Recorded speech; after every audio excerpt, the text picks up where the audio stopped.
बिस्मिल्लाहिर्रहमानिर्रहीम। Program logic with Salman Abid. हमारे तज्जियों और तबसरों को जानने के लिए चैनल को ज़रूर सब्सक्राइब कीजिएगा।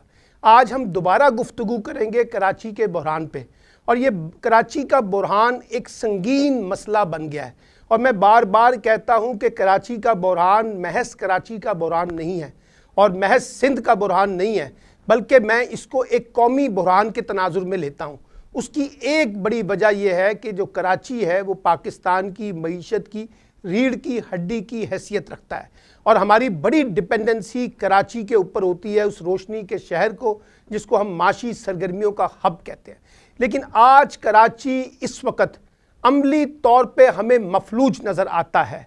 वहाँ की सियासी क़यादत, वहाँ की इंतज़ामी क़यादत और वहाँ के अरकाने असम्बली, सब लोग जो हैं वो हमें नज़र आ रहा है कि बेबस हैं, और उसकी एक बड़ी भारी कीमत कराची के लोगों को अदा करनी पड़ रही है।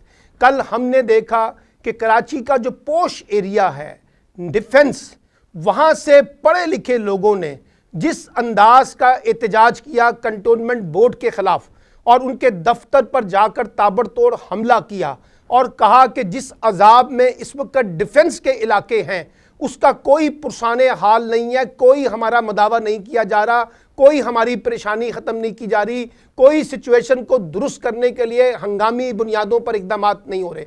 अगर ये मसला यहाँ डिफेंस के अंदर है तो आप अंदाज़ा लगाइए कि बाकी कराची का क्या सूरत हाल होगी।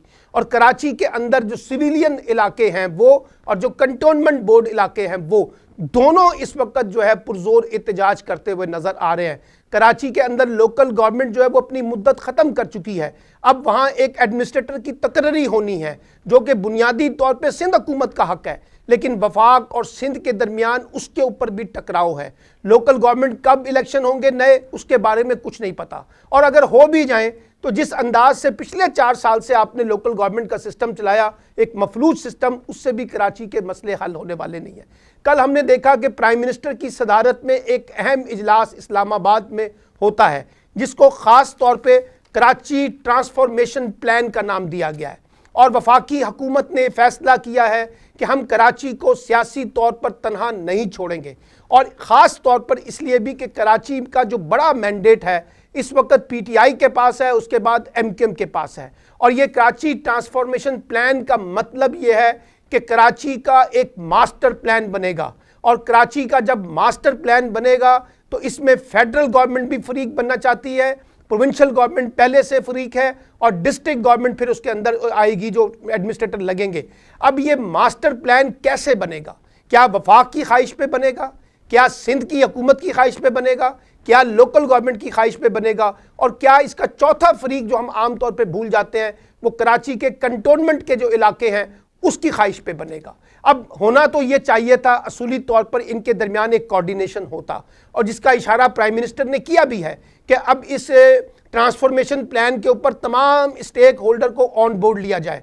आर्मी चीफ खुद जा रहे हैं कराची, उसके बाद इमरान खान साहब जुमेरात को कराची जा रहे हैं, और कहा जा रहा है कि वहाँ एक आला सतही इजलास के अंदर कराची के बारे में बड़े फैसले किए जाएंगे।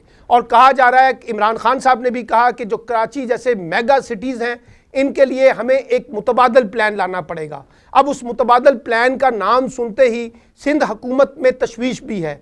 वो ये समझते हैं कि कहीं ये ना फैसला किया जा रहा हो कि कराची को इस्लामाबाद से कंट्रोल किया जाएगा, या वो जो कमेटी बनाई गई है 2 अरकान उसमें पीटीआई के, 2 उसमें वो इसमें पीपल्स पार्टी के और एक एमकेएम का, क्या आगे जाकर कराची का इंतज़ाम वो चलाएगी कमेटी? क्या उसमें वफाकी हुकूमत इस अंदाज से मुदाखलत करेगी कि सूबाई हुकूमत उस पर सूबाई खुद मुख्तारी और सिंध कार्ड खेलेगी? तो ये जो एक बड़ी इस वक्त सिचुएशन है कराची के अंदर, सीवरेज की, साफ़ पानी की, ये जो गंदे नालों की सफाई का, वहाँ की इंक्रोचमेंट के, वहाँ की कराची इलेक्ट्रिक, आप अंदाज़ा लगाइए पिछले कई दिन से कराची में बिजली नहीं है, और लोग वहाँ पर मुख्तलिफ होटलों में क़याम कर रहे हैं, मुख्तलिफ रिश्तेदारों के पास जाकर ठहरे हुए हैं, एक शहर से दूसरे शहर चले गए हैं।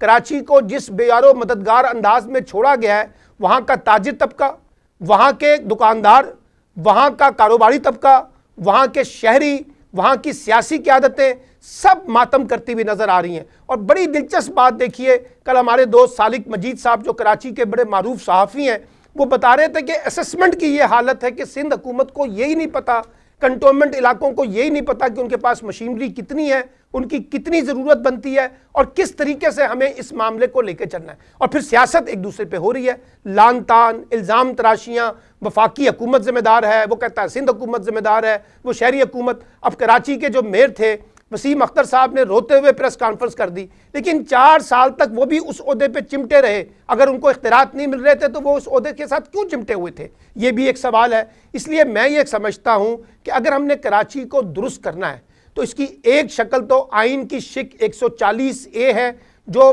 पाबंद करती है सूबाई हुकूमतों को कि वो सियासी, इंतज़ामी और माली तौर पर लोकल गवर्नमेंट के निज़ाम को मजबूत बनाएं।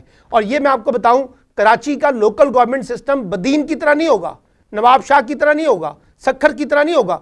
कराची को एक मुकम्मल खुद मुख्तार सेल्फ गवर्नेंस की ज़रूरत है। और कराची के अंदर इस वक्त वफाकी हुकूमत एक बड़े डेवलपमेंट प्रोजेक्ट पैकेज का ऐलान करे। वो पैकेज जो कराची के अवाम के मफादात के लिए हो, कराची के अंदर बुनियादी तब्दीलियाँ लेके आए, बुनियादी ज़रूरतों को ठीक करे और उसमें फेडरल गवर्नमेंट भी फरीक बने, प्रोविंशियल गवर्नमेंट भी फरीक बने और डिस्ट्रिक्ट गवर्नमेंट भी फरीक बने और कंटोनमेंट के इलाके भी फरीक बने, जहाँ वो वहाँ पर इस वक्त 40% के करीब कहते हैं कि कंटोनमेंट आपके यहाँ उसमें आता है। फिर आप ये देखिए, हमें ये तय करना पड़ेगा कि जो बड़े मेगा सिटीज़ हैं उनका अर्बन डेवलपमेंट मॉडल क्या होगा। क्या हम इसको एक रवायती तरीके से, फरसूदा तरीके से, पुराने तरीकों से, एक कॉस्मेटिक तरीके से चलाएंगे, या इसको एक अफर्मेटिव एक्शन के तहत एक बड़े फैसले करके मेगा सिटीज़ को डील करेंगे। और वहाँ जो पॉपुलेशन जो बढ़ रही है उसको कैसे रखेंगे और उसमें ख़ास तौर पे जो इंक्रोचमेंट हुई है उससे कैसे इलाके को आज़ाद करवाया जाएगा। मुझे लगता है कि ये बहुत इंपॉर्टेंट काम है जो करने की ज़रूरत है। फिर आप ये देखिए कि इमरान खान साहब को ये समझना चाहिए कि पहले ही इस वक्त हम पाकिस्तान क्राइसिस का शिकार है।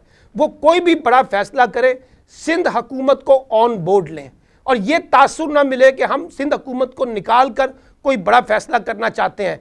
ये बिल्कुल नहीं होना चाहिए। और ये भी मैं आपको बता दूं कि इमरान खान साहब एक बात जहन में रखें, अगर वो कराची के अंदर अपनी सियासत को मुस्तकिल बुनियादों पर कायम करना चाहते हैं, एक मजबूत बुनियाद फराहम करना चाहते हैं, तो उनको कराची के इशू को एक तरजीही बुनियादों पर हल करना पड़ेगा। ये बड़ी सतम ज़रीफ़ी होगी कि 14 MNA कराची से MQM के PTI के हों, 6 के करीब जो हैं वो आपके MQM के हों और 1 या 2 पीपल्स पार्टी के हों। इतनी बड़ी तादाद में कराची का मैंडेट PTI के पास हो और इमरान खान उसमें बेबस नज़र आते हैं। और मैं ये समझता हूँ कि इमरान खान ने कराची का दौरा उनको फौरी करना चाहिए था, जो उन्होंने नहीं किया। उसमें जो ताख़ीरी हरबे इख्तियार किए गए उसका कोई फ़ायदा नहीं हुआ और लगा कि इस्लामाबाद से बैठ के तमाशा देखा जा रहा है। अब अच्छी बात है कि प्राइम मिनिस्टर ने तय किया है कि वो जुमेरात को कराची जा रहे हैं, वहाँ वो सिंध हुकूमत को भी ऑन बोर्ड ले, चीफ मिनिस्टर के साथ भी ऑन बोर्ड ले और एक ऐसा मास्टर प्लान अगले 6 माह का बनाए जिसको वफाक भी, सिंध हुकूमत भी और डिस्ट्रिक्ट जो एडमिनिस्ट्रेटर आएगा वो मिलकर एक मॉनिटर करें, कंटोनमेंट को उसमें शामिल करें, ताकि कराची में लोगों को काम होता हुआ नजर आए, सियासत होती भी नजर ना आए। लोगों को अब इससे कोई गर्ज नहीं है कि पीपल्स पार्टी वफाक को इल्ज़ाम लगाए, वफाक पीपल्स पार्टी पर इल्ज़ाम लगाए, वो सिंध हुकूमत जो MQM वो उस पर इल्ज़ाम लगाए, कंटोनमेंट पे इल्ज़ामात लगें, शहरी हुकूमत पे इल्ज़ामात लगें। इन इल्ज़ामात से बाहर निकल कर ज़रा अपना कद बड़ा करे कराची के लिए एक स्पेशल पैकेज के तहत। और मैं ये कह रहा हूँ, कराची के हालात गैर मामूली हैं और जब हालात गैर मामूली हों तो फैसले भी फिर गैर मामूली होने चाहिए। कराची के ऊपर इस वक्त एक बड़ी सर्जरी की ज़रूरत है, उसके डेवलपमेंट मॉडल के ऊपर। और अगर हमने ये ना किया तो याद रखिए ये बारिशें तो ख़त्म हो जाएंगी, लेकिन कराची का बहरान बदस्तूर कायम रहेगा और उसके ज़िम्मेदार हम सब होंगे।